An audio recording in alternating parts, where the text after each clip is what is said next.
Story time. I had a call from a PC today.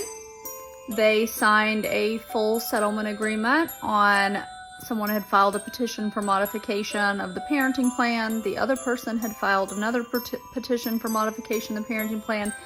They signed a full settlement agreement, outlined everything that needed to be outlined, and the attorneys submitted it for a final judgment, and the case is closed. She's very unhappy with the settlement agreement. All of the parts of it. Doesn't agree with it. Does not agree with the parenting plan. Thinks that it's a bad idea. She signed it in March. And this is the beginning of May.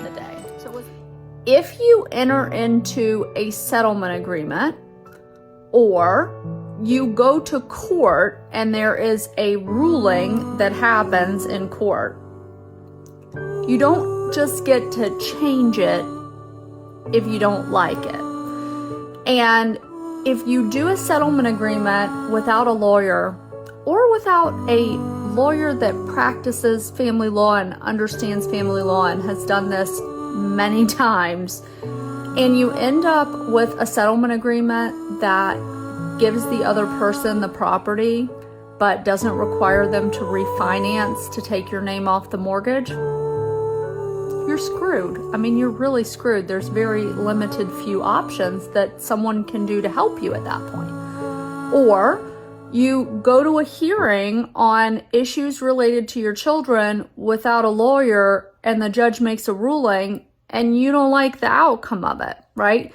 There are things that once they've happened, we can't help you. Lawyers can't help you because there are a lot of things that are not even modifiable. And the ones that are modifiable, there's a lot of rules around it. The moral of this story is that you should not, under any circumstances, sign something that you are going to immediately be upset with yourself for having signed.